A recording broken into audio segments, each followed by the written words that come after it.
Olá, pessoal! Espero que vocês estejam aprendendo bastante, lendo os nossos textos, trocando ideia com os colegas no fórum de discussão e apreciando realmente o conteúdo dessa disciplina, que é muito interessante. Para quem não se lembra, não assistiu o primeiro vídeo, eu sou a professora Paixão Marilete.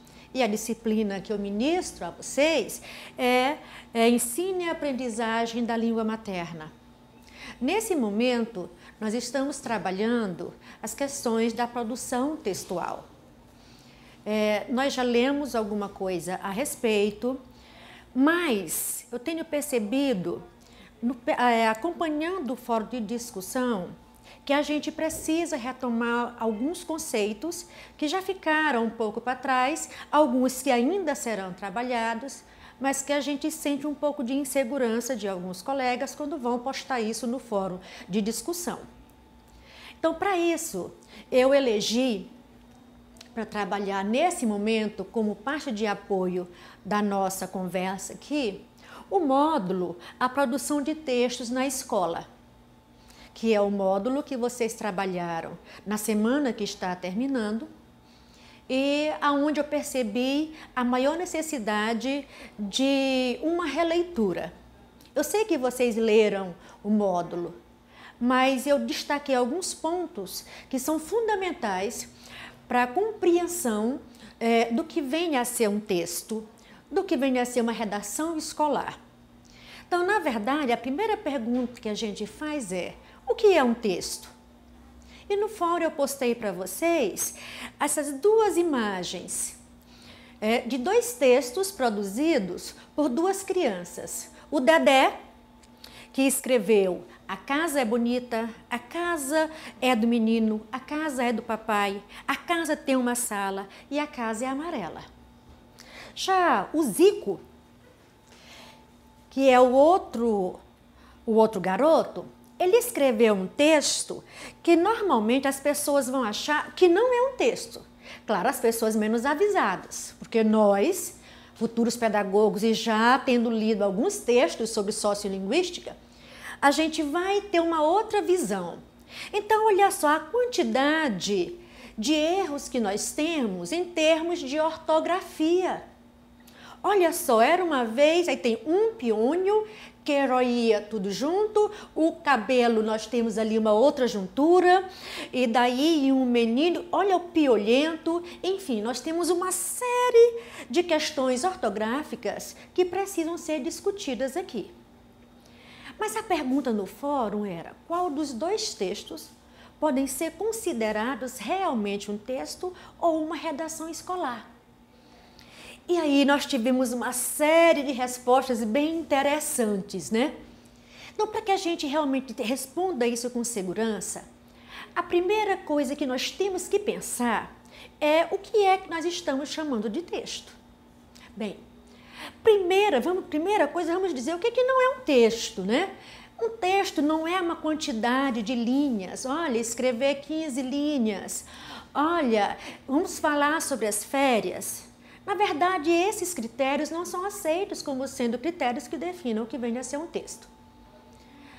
Olha só, um texto a gente não define, então, pelo comprimento, pela quantidade de letras, pela quantidade de páginas, não. Na verdade, olha o que é que nós temos aqui. Uma gravura de uma criança. Isso aqui, eu posso dizer que isso aqui é um texto. Por quê? Não tem palavras, não tem nada escrito, mas aquelas condições especiais para que eu diga o que é um texto, essa representação aqui me traz. Eu poderia dizer que é uma criança que desenhou uma casa em um dia muito feliz e olha só, a casa está até desproporcional, a casa e a árvore, mas há um sujeito que me diz algo. Uma placa de pare, ela pode ser um texto, mesmo tendo só uma palavra, certo? Uma lista não tem aqui, olha, margem, parágrafos, mas quando eu leio balastos eletrônicos, temporizadores digitais, suporte para lâmpadas, tubo de alumínio, calha, régua de alumínio, parafuso, rebite, fio elétrico, eu já sei logo. Isso é um texto que eu posso classificar como sendo do gênero textual lista, e é uma lista de material elétrico. Alguém pode só lhe abrir o braço e falar parabéns. Isso é um texto. Há um sujeito que te diz alguma coisa. Uma pessoa que grita socorro. Dependendo do contexto, isso vai ser considerado um texto. Então percebam como não é apenas uma palavra ou um desenho que vai me definir texto. Porque essa mesma palavra pare, se ela estivesse lá naquela lista de materiais elétricos, a palavra pare não poderia ser considerado um texto. Por quê? Porque o contexto não permitiria que esta palavra significasse realmente um texto. Eu tenho uma lista de palavras, todas começando com a letra P, então eu posso ter Pedro, peteca, piolho, pare. Ora, isso não se configura como um texto, porque não há um enunciado completo, não há uma comunicação clara a respeito.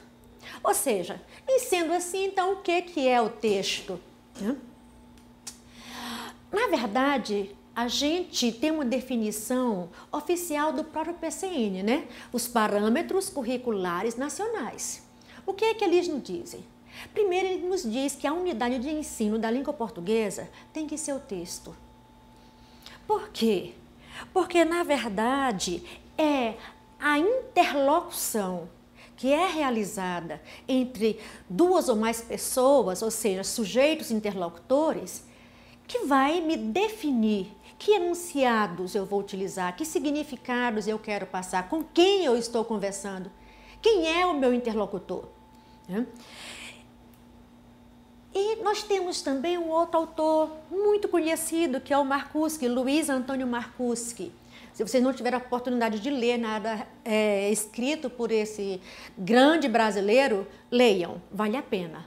Ele traz uma série de definições.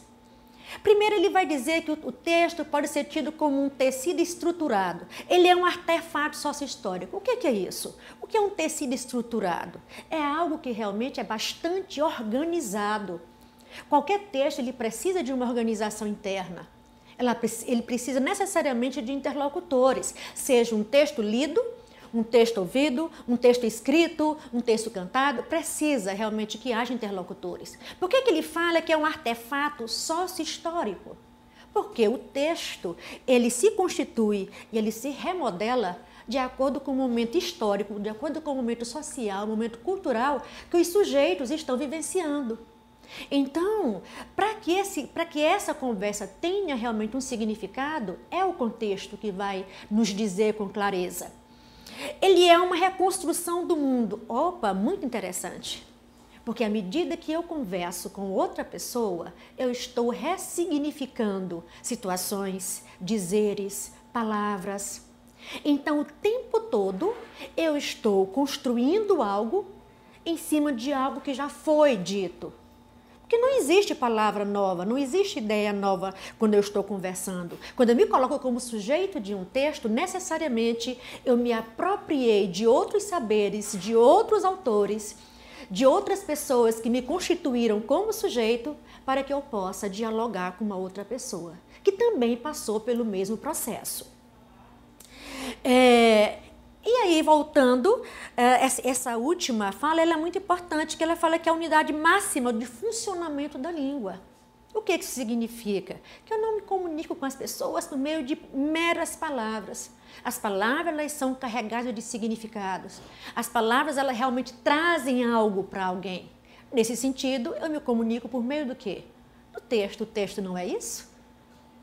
Dando continuidade, eu trago a vocês uma outra autora que também estuda essas questões de definições textuais, que é a Silvia Helena Cardoso. Ela traz formas diferentes de definir texto, mas ela traz uma palavra bem interessante para a gente. Quando ela fala que o texto é manifestação verbal do discurso, né? Quando ela fala que um texto é atravessado por vários discursos. Olha, o que significa isso? Exatamente o que eu disse para vocês anteriormente. O meu discurso, ele não é exclusivamente meu, ele não é original. eu me apropriei de discursos anteriores para preferir este ou aquele autor, este ou aquele pensamento, esta ou aquela ideia, e aí eu formei o meu próprio discurso. E eu tenho que tomar muito cuidado, porque, na verdade, olha só essa palavra, dualidade. Olha a palavra ideologicamente. O que isso significa? Que o meu discurso, ele é perpassado por pensamentos, por ideias que nem sempre eu tenho conhecimento, nem sempre eu tenho consciência de que eu, de alguma maneira, internalizei aquela forma de pensar e de ver o mundo. Então, olha só, o que é que ela vem nos dizer? Que a linguagem ela não deve ser buscada apenas na língua. Eu tenho que tomar cuidado entre o que é língua e o que é fala. Língua, na verdade, é todo esse sistema organizado que nós temos. E a fala ela é mais individual, ela é mais pessoal. Então, é na fala que eu tenho que me monitorar, para que eu realmente deixe passar apenas as ideias que eu realmente quero transmitir a outra pessoa. Então, na verdade, o discurso é um lugar de investimentos sociais, investimentos históricos, ideológicos, psíquicos, que os sujeitos que estão envolvidos em um momento de diálogo, de alguma maneira, estão compartilhando um com o outro. Aqui tem uma outra definição de discurso que eu retirei lá do nosso material, olha. Alfabetização e linguagem. Vocês vão ver aqui na página 20. Que ele tem uma definição bem interessante. Ele fala que é entender a linguagem na interação. O que é a interação? É o meu contato com o outro sujeito. E ele tá de quem fala ou escreve, de quem ouve ou lê, em que momento, né, com que finalidade eu estou me comunicando, quais os valores sociais, culturais e históricos, ou seja, quais são os sentidos literais e não literais que os meus textos trazem, né? Quais as metáforas que eu utilizo, se é de ironia ou se é de humor. Então percebam que eu, no meu discurso, eu me mostro, eu me exponho ao outro. Por isso que a gente fala que a produção de discursos não acontece no vazio. Não existe um vazio em uma interlocução. Sempre há algo a ser dito, baseado em algo que já foi dito anteriormente. E o texto se organiza de uma maneira muito própria, que eu chamo isso de gênero. Isso será motivo de uma outra aula que a gente vai trabalhar. É que eu não poderia deixar de dizer para vocês que uma forma da concretização do meu discurso é o texto. Dito tudo isso, vamos pensar agora qual daqueles dois textos anteriores realmente são textos. Olha só, o que é que esse texto nos diz? Um professor menos avisado, ele vai simplesmente dizer, nossa, mas o Zico, olha o tanto de coisa que ele escreve errado, meu Deus, ele confunde NH, LH, troca P, B, ele tem problemas com escrita com as vogais nasais, tem o problema de escrita do S, SS, só usa como conectivo a palavra daí, para dar uma progressividade no texto, um vocabulário paupérrimo. E a pessoa esquece que esse texto tem algo muito importante. É uma situação onde o Zico coloca para todos nós, uma situação que às vezes ele já até vivenciou. Ele está tentando passar para a gente uma história do seu cotidiano. É algo bem próximo da realidade dele. Então, isso está muito mais próximo de um texto do que de uma redação escolar. A redação escolar ela tem um modelo próprio, que a gente percebe que o Zico não domina, não. E nem me parece que ele esteja preocupado com isso. Já o nosso próximo texto, olha que coisa interessante. Nossa, mas é o sonho de consumo de qualquer professor. Não tem nenhum erro quando eu penso em ortografia, está perfeito. Olha, acento, pontuação, olha que coisa linda, a letra toda certinha. Olha só, tudo perfeito. Mas eu lhe pergunto, que texto é esse? Que gênero textual é esse? Será que isso realmente é um texto? Na verdade, eu diria que isso aqui é uma organização, uma tentativa de produzir texto de uma criança que foi alfabetizado lá pelo método das cartilhas, o Babebi Bobu. Porque percebam o tanto que ele repete a palavra casa. Na verdade, dá a entender que foi o que ele aprendeu e é isso que ele vai mostrar. Ninguém dá aquilo que não tem, né? Então, não há uma progressividade nas ideias. O Dedé, ele não é autor desse texto. Isso aqui é uma transcrição de alguma ideia que ele aprendeu na escola. Ou seja, cadê o Dedé aqui? Quem é o Dedé? O Dedé, ou seja, quem é o sujeito do dizer? Não sabemos quem é esse sujeito. Né? Então, quando eu analiso esses dois textos, eu tenho a vantagem da questão ortográfica e aqui eu sei que eu terei muito trabalho, mas em compensação aqui eu sei quem é o meu sujeito. Ele me disse algo, então meu trabalho enquanto professor, que vai trabalhar a produção de texto e não a redação escolar, aqui ela é muito mais produtiva. Aqui eu terei bastante trabalho para ensinar essa criança a como produzir um texto. E aí a gente volta a uma velha questão. Algumas pessoas falam assim, mas professora, mas então não é para eu ensinar gramática? A gramática, todo falante da língua materna, da própria língua, qualquer falante nativo, ele sabe a gramática. Vocês lembram dos livros que nós já lemos a respeito da gramática internalizada? Então, não se preocupem. O que essa criança precisa ter é um trabalho de mediação para que ele aprenda a gramática tal qual ela é prescrita nos manuais de ortografia. Então, olha só, o que é que nós temos aqui? Olha, que saber uma língua é uma coisa e saber analisá-la é outra. Ou seja, eu sou um falante nativo, eu sei falar a língua. Agora, analisar do ponto de vista do que a gramática normativa propõe, é isso que a escola precisa fazer.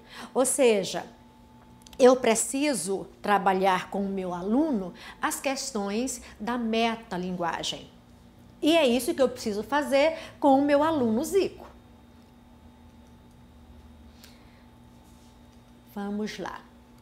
Aqui eu separei algo muito importante que a gente encontrou no material de vocês. Quando lá no material fala assim, que os textos da escola, ou seja, a redação escolar, ela é muito artificial. Na verdade, isso se contrapõe ao que nós chamamos de alfabetizar letrando, ou seja, ensinar a língua portuguesa na perspectiva do letramento. Porque o que a escola faz, se seguir essa perspectiva, ela está só alfabetizando, ela não está letrando. Vamos ver então o que é que o livro nos coloca. A autora, ela nos coloca uma coisa muito interessante. Ela fala que a produção de texto na escola é artificial, ela não favorece a formação de um sujeito do discurso, ou seja, ela não promove a produção textual de autoria. E ela organizou aqui o que ela chama de 3 nós. Né? O primeiro nó que ele fala aqui na escola, né, é o único espaço onde você escreve para ser avaliado e receber uma nota. Ela fala que a escola existe um modelo, né, de escrita que é chamado de redação escolar. Sabe aquela Minhas Férias? Pois é essa.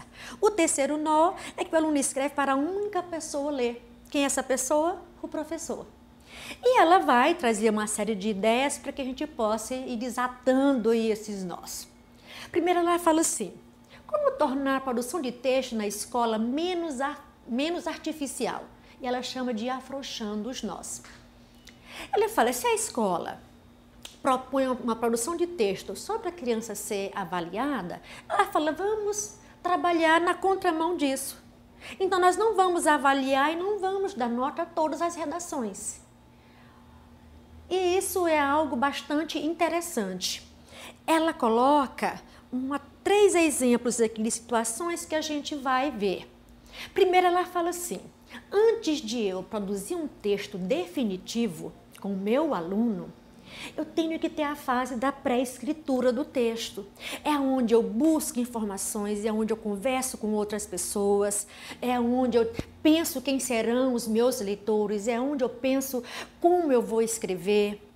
Porque, olha, pode parecer incrível, mas há professores, colegas, que chegam em sala de aula e falam, vamos produzir um texto. Ah, mas eu vou produzir um texto bastante atual. Bem, como recentemente houve aí um terremoto e as crianças assistiram, a gente sabe que as crianças assistem, então vamos lá, vamos produzir um texto sobre o terremoto no Nepal. Pode começar, crianças. Aí, olha, são 10 linhas, tá? Cuidado com o título, lembrem-se, tem que ter título, margem, parágrafo, ponto final, ponto de interrogação, não se esqueçam. E aí as crianças começam a escrever. E daqui a pouco ela vai receber um texto com bastante variação em termos de conteúdo. Há crianças que realmente foram além da internet, que têm outras informações. E tem crianças que só ouviram aquilo na televisão. Aí a gente pergunta quais foram as condições que foram oferecidas para que as crianças produzissem um texto realmente. Na verdade, o que você fez foi simplesmente pedir para as crianças escreverem uma redação e elas vão começar uma redação. Ou seguindo uma tipologia descritiva, ou uma tipologia narrativa, mas não pensou em atividades específicas para essa fase que está chamando aqui de pré-escritura, né? Ou seja, a criança, ao escrever o texto, é a fase que o autor chama de propriamente a parte da escrita. Ora, se a criança não teve acesso a mais informações, a fonte de informação dela foi só a televisão, e isso em partes, né? Como é que ela vai escrever um texto realmente trazendo todas as informações possíveis sobre o assunto?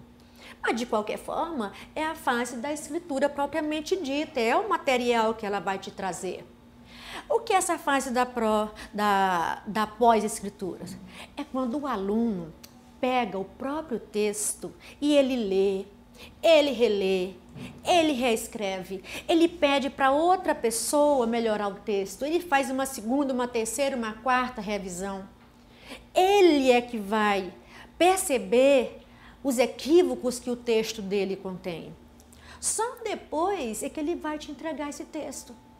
E lembre-se que isso parece muito com uma proposta da chamada sequência didática, que também é proposto pelo Doze Schneuli, onde ele coloca o quê? O momento da apresentação inicial de um problema, ou de uma situação, ou de um gênero.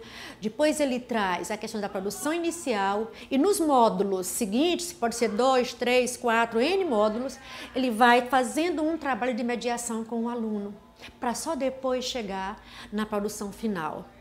É muito próximo essa sugestão de afrouxar os nós, certo?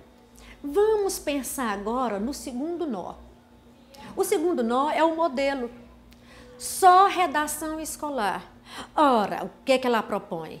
Se a escola acabou criando um modelo de texto e isso contribui para a artificialidade, eu posso modificar isso. E a partir de agora eu vou trabalhar a redação, a produção textual, utilizando vários gêneros textuais. Eu posso trabalhar com poemas, com texto de jornal, com revista de informação, texto técnico, de humor, de divulgação científica, quadrinhos, enfim. Vários gêneros textuais. Eu não vou ficar só na redação escolar. O que isso me diz que eu preciso, enquanto professor, oferecer para meus alunos a maior quantidade possível de gêneros textuais, né? Além disso, isso aqui é só uma complementação, eu já quero passar aqui para o terceiro nó.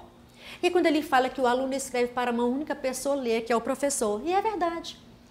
A gente já vivenciou situações onde eu produzo um texto escrito e entrego para o professor, e ele vai corrigir, me devolve todo marcado, e eu não tenho nenhuma oportunidade para ter uma segunda correção. Então, o que é que ele fala? Gente, não vamos ficar só na escola. Vamos pensar em trabalhar dentro da sala de aula, dentro da escola, fora da escola. Eu posso pegar toda a produção textual dos meus alunos, fazer uma amostra de redações. Eu posso mostrar em vários esportes, no cinema, no teatro, eu posso transformar isso em uma apresentação. Ou seja, aonde tiver espaço para que eu possa expor esses trabalhos, eu devo estar lá expondo. Agora, para eu fazer isso, eu não posso trabalhar só a redação escolar. São aqueles conceitos, aqueles conhecimentos que são específicos do dia a dia escolar. Ou seja, mais uma vez, eu sou enviado para trabalhar com o quê? Com a diversidade de gêneros textuais e na perspectiva do letramento. Ou seja, eu vou utilizar a produção escrita do meu aluno numa perspectiva de que esse material tem uma função social, ou seja, eu tenho algo a dizer para alguém e alguém vai ler aquilo que eu escrevi. Agora, nos perguntamos, mas por que isso é colocado? O que é que faz com que eu mude a minha prática pedagógica saindo de uma perspectiva de redação escolar para a produção textual? Simplesmente porque eu modifico muito a minha prática, porque isso varia das minhas concepções de qual é a função da escola, certo? O que é ensinar a língua portuguesa? O que é ensinar redação? É até interessante, né? Eu pensar assim, eu vou ensinar a língua portuguesa, mas o meu aluno já fala português. Então, o que é que eu vou ensinar quando eu vou ensinar a língua portuguesa, né? O que é redação e o que é produção de texto? Quem é essa criança que está comigo, ou esse jovem, ou esse adolescente, ou esse adulto? Como foi a minha formação inicial, a minha formação continuada? Né? Que experiências eu tenho enquanto professor? Então, e claro, das condições estruturais que me são oferecidas. Então, na verdade, quando a gente fala de uma mudança de postura para fazer um trabalho na perspectiva da produção de textos reais, e não da redação escolar, eu necessariamente estou mexendo nessas concepções. E aqui são apenas alguns exemplos. Se vocês forem lá no material de vocês, vocês vão ver que tem bastante. Eu selecionei algumas, que foram aquelas que eu achei que seriam pertinentes. E aqui vocês vão ver no material de vocês como é que a professora trabalha ensinando a redação. Ela pega um texto, que na verdade a gente vai acabar concordando que isso aqui não é um texto, numa perspectiva de trabalhar o quê? Os padrões silábicos. Né? Depois, olha como é que ela pergunta. Escreva em seu caderno a resposta certa. A leitura fala de um cachorro, do carteiro da professora. Ó. Copie em seu caderno, copie o que a Dirce fez, o que a Dona Carla. Copie e complete no caderno. Copie o exercício. Ou seja, cadê o sujeito pensante? E eu nem sei se teria essa possibilidade de saber quem é o sujeito que diz alguma coisa, porque o texto não nos oferece essa condição. Aqui, olha, a leitura ficou muito mais numa compreensão objetiva. Lembre-se daquele outro material que a gente já viu, onde nós temos as etapas da leitura, né? A leitura objetiva, a leitura inferencial e a leitura avaliativa. Aqui ela parou na leitura objetiva. Aqui ela retoma a questão da análise linguística, muito mais em uma perspectiva de alfabetização do que de letramento. E tem esse outro modelo, gente, que nós poderíamos ficar conversando aqui horas a respeito. Mas o que é que a gente tem que deixar claro? Aqui, quando ele coloca preparação e realização. Na verdade, isso aqui não é uma preparação. Olha só o estímulo que essas crianças recebem para começar a produzir um texto. Que dia lindo! Vamos ao parque? E o que foi que a criança fez, gente? Pegou a fala e colocou aqui nos balãozinhos em um discurso direto. Depois, o contrário. Desenhe balões do seu caderno e escreva dentro deles as seguintes falas. Chegou uma carta. Para mim, seu carteiro. Não dá para a gente identificar aqui sujeitos do discurso. Isso aqui está parecendo muito mais uma questão de um treino. Porque nenhum pensamento a respeito de quem vem a ser essas pessoas nós conseguimos realmente deduzir, inferir daqui, né? A autora coloca uma série de explicações que eu acho muito interessante que vocês realmente refaçam essa leitura. Na verdade, são 7 observações, né, que a autora faz. E que essa última aqui ela fala me parece pouco proveitoso o estudo de texto. O tipo de pergunta que se faz não é apropriada, nem para ajudar o aluno a compreender o texto, nem para verificar o que ele compreendeu. Ou seja, é um texto pobre que não permite ao professor evoluir em termos de níveis de leitura, né? Em compensação, olha só esses outros dois exemplos. Aqui a gente vê claramente a diferença desses sujeitos. Olha só, Dia do Papai. No segundo domingo de agosto comemoramos o Dia do Papai. Em nossa casa tudo é alegria para homenagear este homem corajoso e dedicado, que com seu trabalho e eficiência dá o sustento para a nossa família. Olha a análise do discurso. Qual é a visão que essa criança tem de família? É o pai provedor.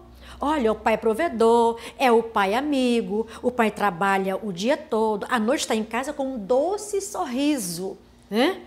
E pede ao Papai do Céu que dê ao nosso adorado pai muita saúde e uma vida tranquila e feliz. Será que isso é real?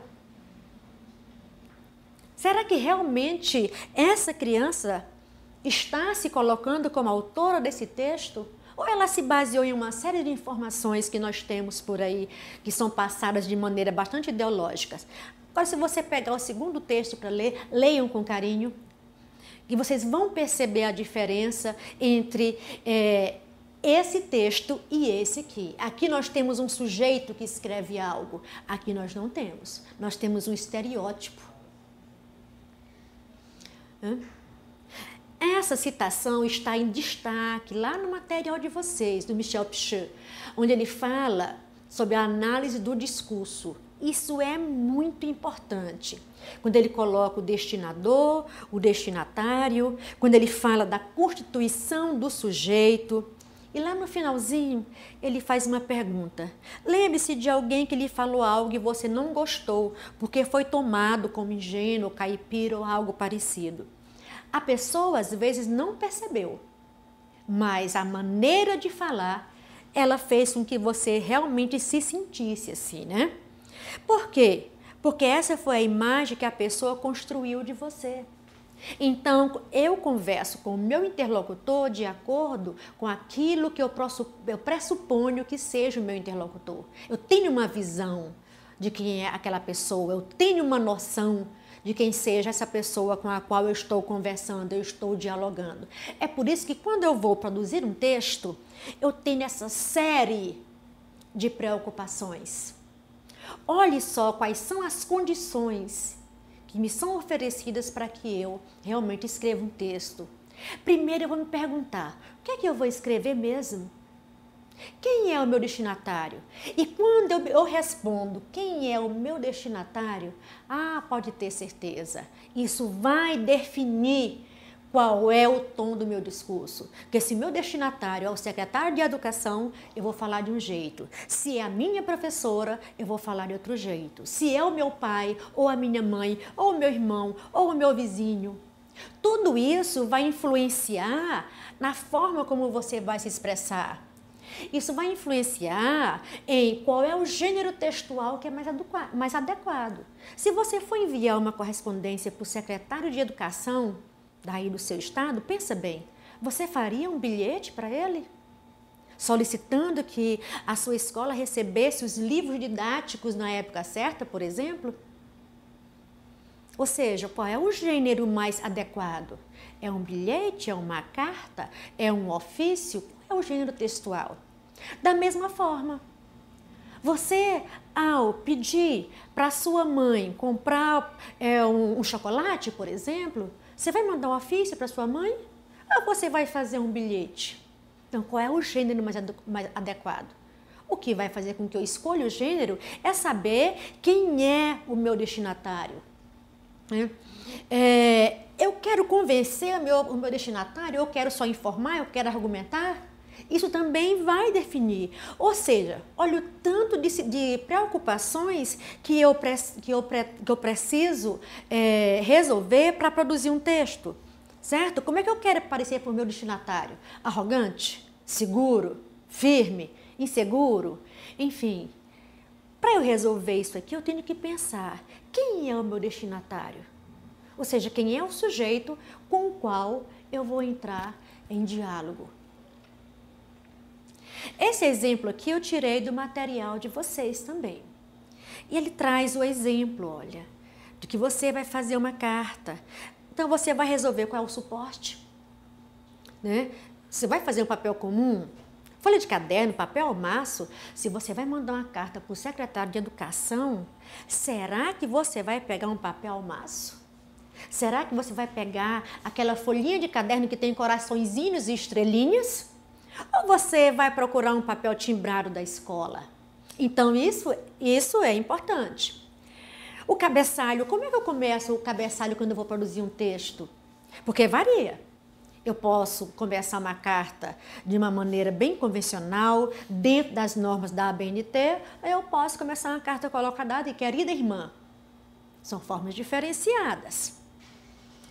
O gênero textual vai ser um ofício, uma carta comercial, uma carta informal, um memorando. Eu posso mandar por e-mail?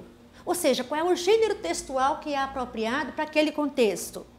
O tom do discurso, né? Como é que eu vou me parecer para a pessoa que está recebendo, ou seja, para o meu interlocutor? E os argumentos que eu vou utilizar? Então percebam que não é algo tão fácil assim não. Por isso que nós temos aqui, olha, esse desenho que nos mostra realmente quais são as preocupações que eu preciso ter ao produzir um texto. E aí eu pergunto a vocês, será que eu trabalho isso na escola ou eu estou trabalhando apenas uma redação escolar com o meu aluno? Será que quando eu proponho a produção de um texto, eu parto de uma situação real, funcional realmente, e estou preocupado com tudo isso aqui? Como é que a gente tem feito isso na escola?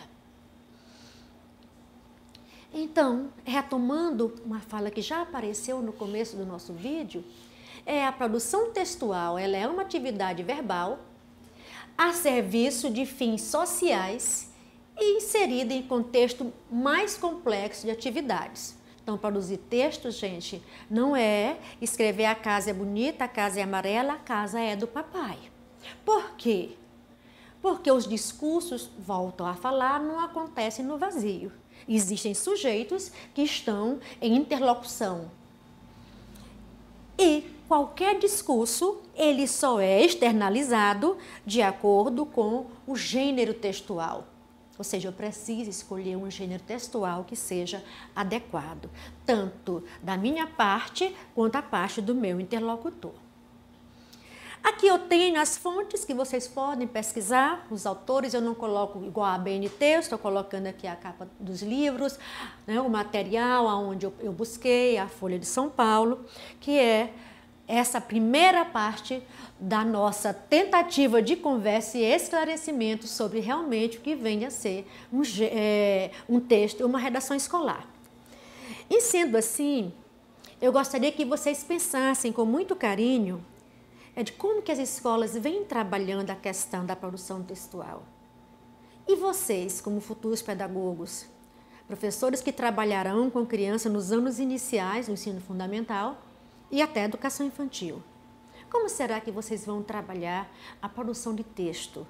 Vocês vão trabalhar em uma perspectiva de que o aluno se coloque como realmente dono do seu discurso? Ele se aproprie do discurso e sabe externalizar esse discurso? Ou vão pedir para as crianças voltarem a escrever a casa é amarela, a casa é do papai? Até a próxima!